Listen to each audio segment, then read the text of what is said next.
Let's continue palette themed week by talking about the 5 eyeshadow palettes that I would keep if I had to make some really hard decisions and get rid of everything else. Let me know in the comments what are your 5 favorite eyeshadow palettes in your collection.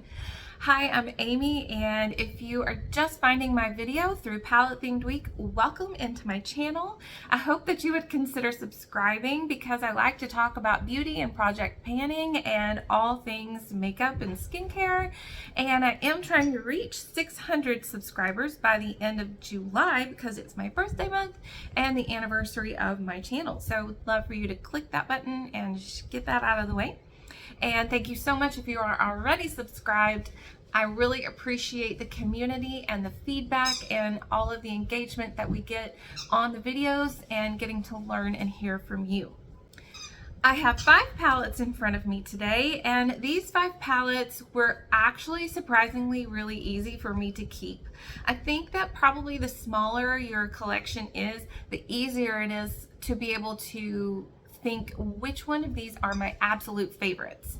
I purposely keep my makeup collection pretty curated so that I'm using things that I love, not sort of letting things collect cobwebs or get dusty in the back, and I'm not using things that I really hate. Very happy with my choices, and I hope that you will be very happy with them today. And just so if you are new to my channel and not familiar with me and my makeup style, I do like pretty neutral eye looks, and so you'll see that throughout everything that I'm picking today. I do like some pops of color, so some of the things that I have picked have pops of color.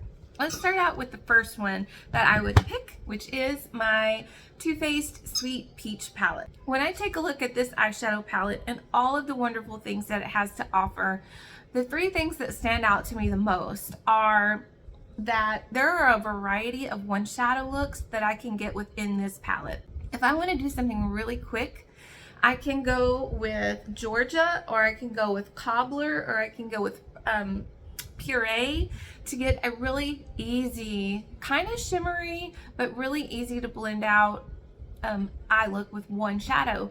And I also really like the gradient of colors within this. We go from light to dark, which really allows for you to do something simple or to kind of spice it up and jazz it up a little bit and make it a little more glam. Another thing that really appeals to me about this palette and why it fits into my top 5 is that this color scheme is my jam. I really like the browns and the purples and these pinks right here, and I feel like they complement my eye color and my tone. Like, I feel like I have kind of a neutral leaning warm tone, and I feel like this eyeshadow palette fits the bill into all of those things. Next is really a no-brainer to me. Again, if you've watched some of my videos and you're familiar with my eyeshadow palette collection, you know that this one is my favorite, and it is the Anastasia Cosmos palette. This palette has my heart for so many different reasons, and I talked about a lot of those reasons in my inventory video that went up on Monday. This palette has the tones that I really like to wear. This brown kind of mauve-y, pinky undertones to some of these, but also some warm burnt orange kind of colors are really complementary to my eye color and fit in with my makeup preferences.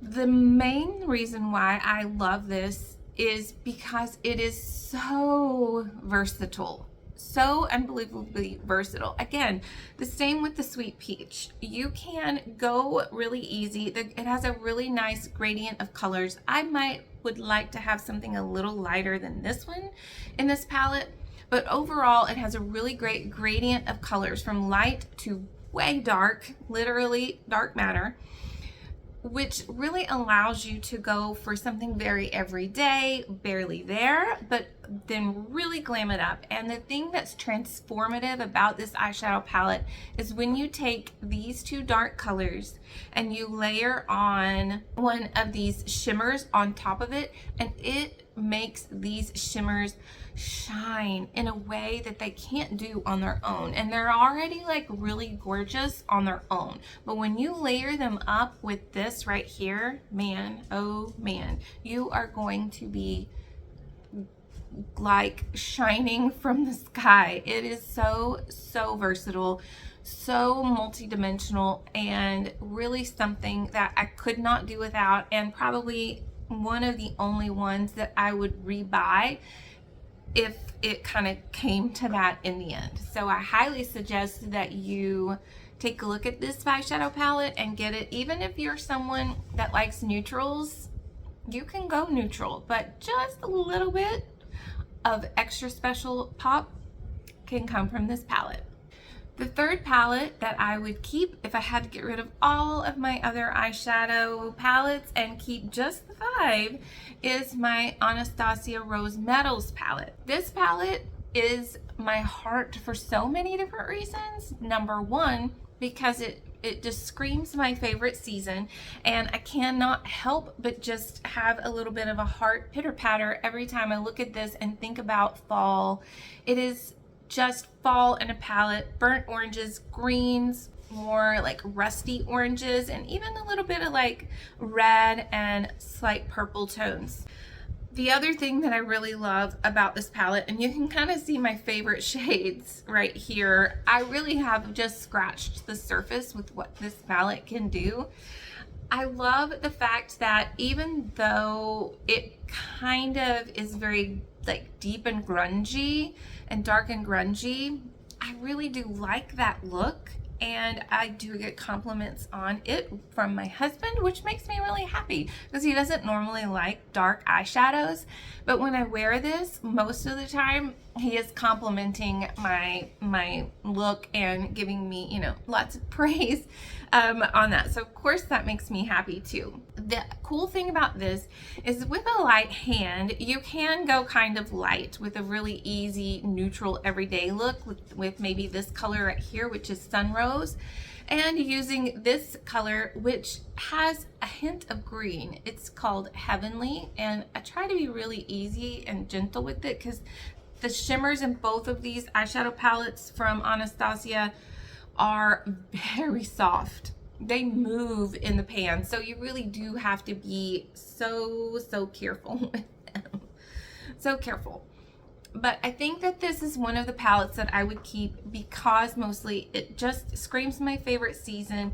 Overall, the vibe is something that I feel like is complementary to my overall aesthetic, and it fits in very nicely. And I don't have a lot of these really deep grungy colors, so it's just a really great palette, and you can still get it, so I highly suggest that you go check it out if this looks like your jam. The last 2 eyeshadow palettes that I would keep in my makeup collection if I had to get rid of everything else, they're very similar, but I feel like I can justify in my mind why I would keep both of them. The 4th one that I would keep is the Natasha Denona I Need a Nude palette, which looks like this. And then the 5th one that I would keep if I had to get rid of everything else is my CoverGirl quad in a dreamy pink. So when I opened these up and I looked at them, I thought, ooh, would I really keep both of these? Because I feel like they are similar, but probably not dupes, but similar in the vibe of it. But here's why I would keep both. One, I love this one right here for travel. This is so expensive, I wouldn't want to travel with it for a chance that I lost it, that it broke somehow, or just that heat or cold or whatever maybe kind of like messed up the overall performance of this palette. So I would travel with this one at $69 versus $10. Definitely gonna go with this one. So number one, it's affordable, and number two, it really comes in with a whole complete look, which has, you know, your transition shade, your outer corner deepening shade, and then 2 choices for a shimmer, which really allow you to be able to customize whatever direction you want to go with your look. If you just want to do one shade and a little color or all of it, you can really get everything that you need in this palette. the rosy colors within this shade right here and the goldness, almost like copperness of this shade, again, really make my green eyes to be able to pop. And that's something that I'm finding lately that I'm really kind of drawn towards, is things that really complement my eye color. And this palette I would keep because, again, of the same tones and things that are complementary to my vibe and my eye color and all of that. But I also want to keep this because it has cooler tones. I think that sometimes when I wear cool tones, it kind of washes me out a little bit. But this is just a really great way for me to get some cool tone eyeshadows to go with maybe a navy blue top that I might be wearing or a gray top that I might be wearing. And this will help to kind of give that look an overall good aesthetic. I like that you can do very simple one shadow looks, or if you want to kind of add that pop of depth and dimension, you have that there also. And the formula of this is very, very good, very easy to work with. It's very pigmented and there's not a lot of like kick up where you're losing a lot of powder in this. And it has a lot of the shimmers, have a lot of different finishes, which then also provide a whole different look depending on what you want to do. So overall, those are the 5 eyeshadow palettes that I would keep. There were some really close contenders, some that are newer to me that I'm really loving and finding that they would offer some variety to, you know, this kind of neutral vibe that I have going on. When I think about that whole vibe of like what sparks joy and only keeping things that spark joy in your heart, these 5 eyeshadow palettes are the ones that did that for me. And again, it was pretty easy for me to pick out which 5 did that for me. Don't forget to let me know which 5 eyeshadow palettes would you keep in your makeup collection, and don't forget to subscribe for more palette content coming up for the rest of the week. I'll see you later. Bye.